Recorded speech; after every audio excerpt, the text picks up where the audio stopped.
د دې مور د قدمونو لاندې ځان له جنت ولټوه، دا مخه پکوه، الله به دې د جنت نه محرومه کوي. دا پلار مخه پکوه، د ده مخ ته په کتلو کې ثواب دی. ته که د دې ځای نه په چوټۍ باندې کور ته لاړې، دوستانو ته لږ غونت ټیم ورکا، باقي ټیم دې بابا جي له ورکا، د ته په خپو باندې زور کا. بابا مخه پکېږه، د سره د مینې محبت خبرې کوه. وقل لهما قولا کریما، د سره نرمې نرمې خبرې کوه. مور درته وایي بچیه بازار نه لږ څه راوړه، سبزي راوړه، اف ورته مه کوه، تندي کې ورته ګونجې مه راوله، جواب مه ورګرځوه، دې ته به تکلیف ورسي. که دې ته تکلیف ورسېدو الله به خفه شي، والدین به نه خفه کوئ. زه محسوسوم د هغه والدینو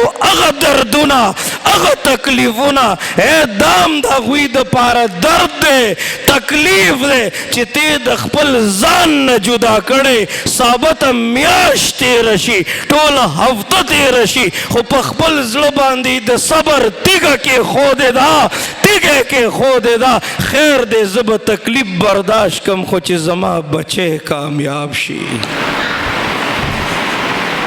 ته د څه نه خبرې؟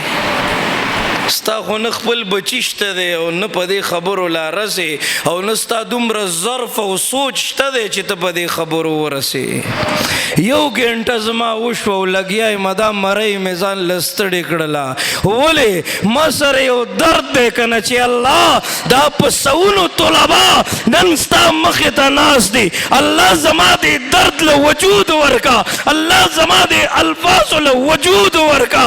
الله دا طلبا د وخت اولیاء فقها وګرځوه، دې معاشرې ته ضرورت دی، دې دین ته ضرورت دی، د اسلام ته ضرورت دی.